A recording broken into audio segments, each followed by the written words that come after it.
son muchos. Mucho. Lo más justo es que nos veamos la próxima semana, lunes. O les invito. Estamos muy bien, muy bien, muy bien, muy bien, muy bien, muy bien, muy bien. Y muchas gracias al pueblo por el apoyo. Nos vemos el lunes. Bueno, así concluye esta conferencia mañanera del presidente Andrés Manuel López Obrador. Muy interesante conferencia, señoras y señores, la del presidente Andrés Manuel López Obrador, con muchísimos datos, muchísimas situaciones que salen a la vista. En lo general trata, sin duda, sobre este Tren Maya, sobre el proyecto del Tren Maya y la consulta que se va a hacer al mismo, la consulta sobre el Tren Maya.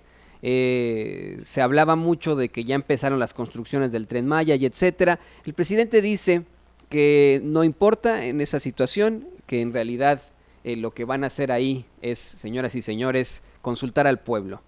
Quiere, dice, saber el sentir de los habitantes por donde va a pasar el Tren Maya.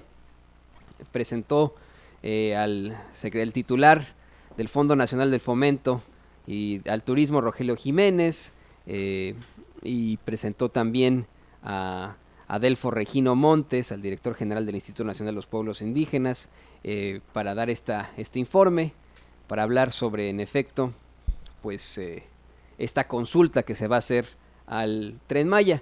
¿Qué va a pasar si la gente del sureste mexicano decide que no vaya el Tren Maya, que no se construye el Tren Maya? Dice que hasta ahí llegaron. El presidente dice: si el pueblo dice que no, hasta aquí llegamos con el Tren Maya. El pueblo manda. Que si así lo determinan.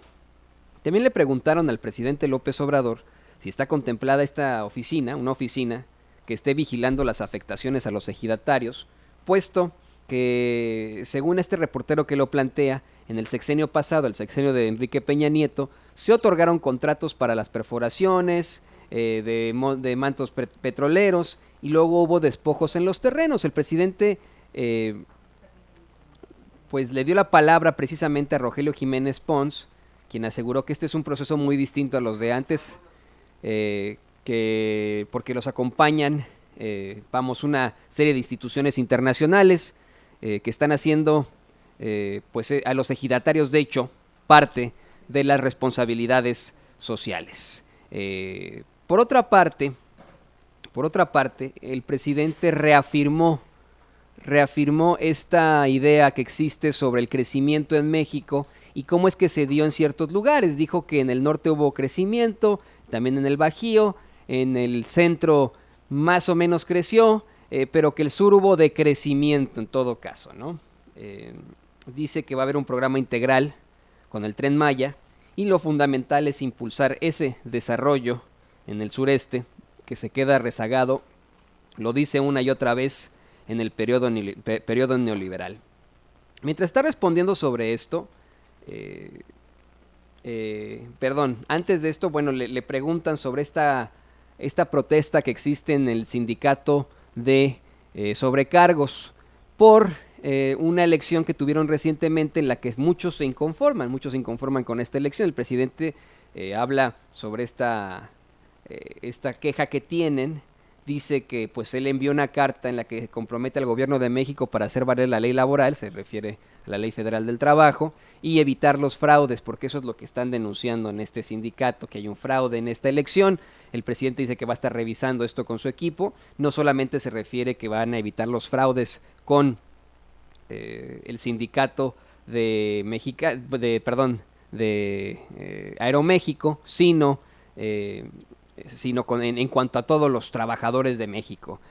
Pero que en el caso de estos sindicato de sobrecargos, en efecto va a estar muy pendiente, porque recordará que se habló de cómo es que también en 2020 a Aeroméxico se va a unir la fuerza productiva de la extinta Mexicana de Aviación.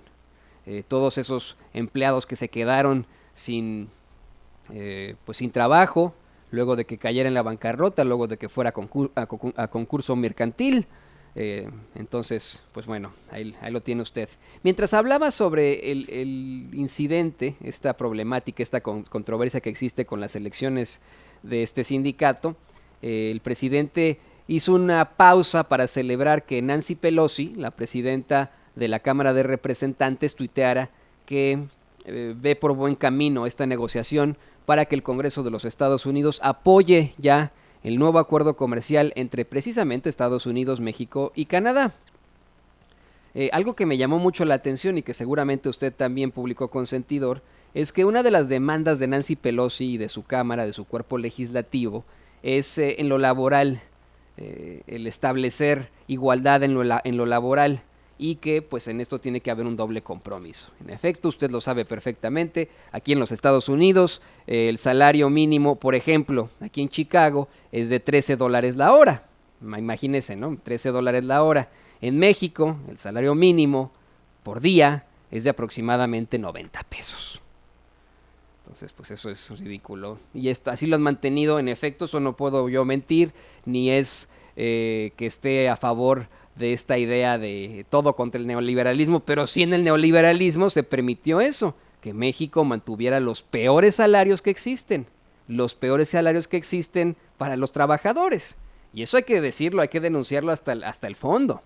Los grandes productores se quedaban con todas las ganancias, los empresarios se quedaban con todo, y sus trabajadores ahora incluso son subcontratados, no tienen ni siquiera seguridad social, vacaciones, aguinaldo, y ni se diga de sus salarios, ¿Cómo se puede trabajar así? ¿No? Bueno, hay 3 preguntas del reportero de Ciro Gómez Leiva para Grupo Imagen, Arturo Páramo, 3 preguntas sobre el Tren Maya. Una de estas es las protestas que habrá sobre el Tren Maya. El presidente dice que él va a garantizar junto con su gobierno el derecho de manifestación, pero que están presentando un presupuesto sin corrupción, un presupuesto que está en beneficio del pueblo y que le da el beneficio precisamente a los más pobres. También, en otra de las preguntas, le pregunta Arturo Páramo, qué porcentaje va a tener de inversión el gobierno federal y qué parte la iniciativa privada con la construcción del Tren Maya. El presidente dice que, da una revelación muy interesante, que antes había un fondo de turismo, un fondo para el fomento del turismo, que se le cobraba a los turistas extranjeros tan pronto llegaban a México, ¿no? Pero que esta era una gran fuente de corrupción, pues con este fondo se le pagaba a los periodistas machuchones. De hecho dice, primero el presidente tiene que resarcir su comentario, pues dice, pues con este fondo se le pagaba a los periodistas, no a ustedes, compañeros, tranquilos, a los que son machuchones. Dice que de hecho lo utilizaban para campañas mediáticas y etcétera, y con esto se le pagaba mucho a los medios de comunicación precisamente. Yo me acuerdo mucho de esos comerciales, los veíamos en Televisa, en TV Azteca, ¿no se acuerda usted? Bueno, dice que decidieron utilizar este recurso para que mejor se destine al Tren Maya. Agregó que la iniciativa privada va a estar participando, pero en la construcción de las vías. Hay una foto muy interesante en la que sale el presidente Andrés Manuel López Obrador, se la va a pasar a don David al ratito, en la que sale el presidente Andrés Manuel López Obrador caminando por las vías. De hecho, se la voy a pasar en estos momentos, ya la tengo lista, que es muy interesante esta foto. Ahí la tiene ya don David, caminando por las vías al presidente Andrés Manuel López Obrador. Bueno, pues será la iniciativa privada la que participe en la construcción de esas vías.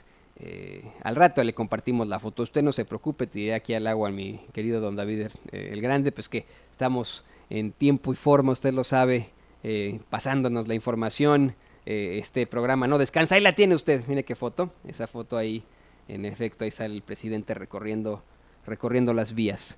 ¿Por qué le pongo esta foto? Porque también hubo una pregunta sobre la fecha de terminación. Dice que van a ser entre 3 o 4 años. Le preguntan de qué dependería esto, especialmente si van a haber protestas, a lo largo de la construcción. Imagínese usted, Se trata de 1.500 kilómetros de vía, que eso es lo que dice el presidente Andrés Manuel López Obrador.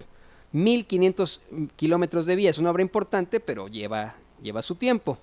También reveló las 3 modalidades del Tren Maya: turismo, pasajeros, carga. Dice que la parte turística va a ser un tren mucho más rápido, la parte de pasajeros es un poco más lenta, pero es para trasladar pasajeros, y por supuesto el transporte de carga de mercancía. Luego me llama mucho la atención que el reportero Alejandro Lelo de la REA le pregunta a López Obrador que en qué ley, en qué artículo se fundamenta esta consulta del Tren Maya, si todavía no está lista la reforma constitucional. En cómo puede el presidente, le pregunta Lelo de la REA, como si se tratara, le dice, si usted fuera abogado, ¿cómo fundamentaría esto en un proceso? ¿Qué fundamento legal le daría?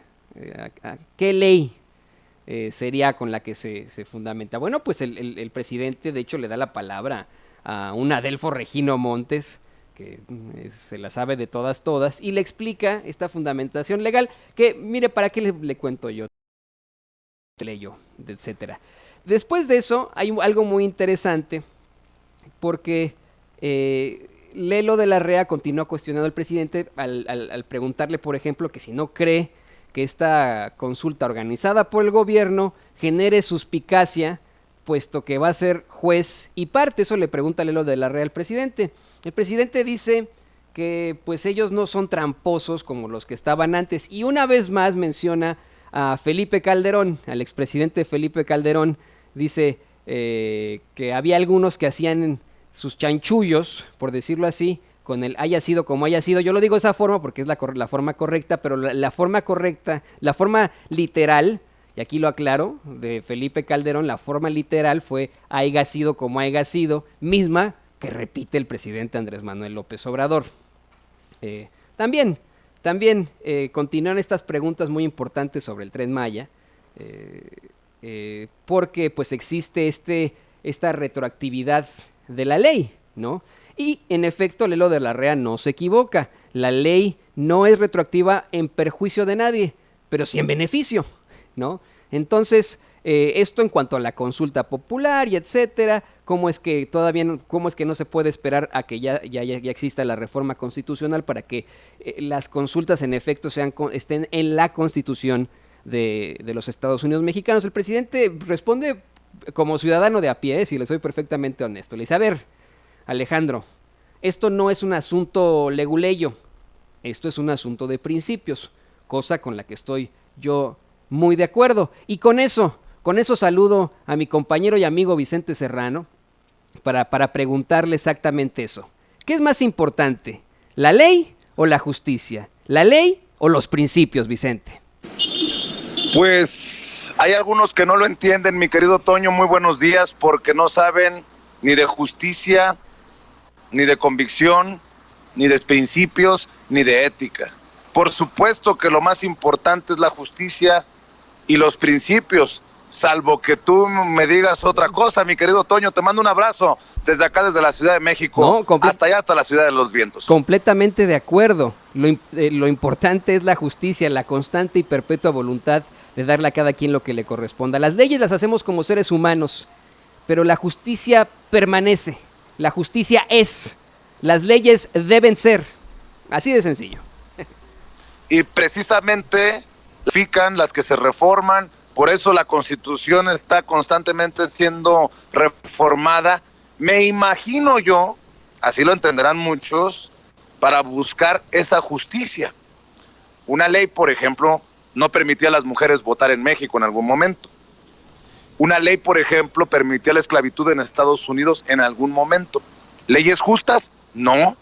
Por eso yo siempre aplaudo cuando haces referencia a esta perpetua voluntad de buscar la justicia, de darle a cada quien lo que se merece. Y bueno, pues mi querido Toño, te saludo con mucho gusto, con la intención de hablar como los chayoteros no se atreven, no les interesa, no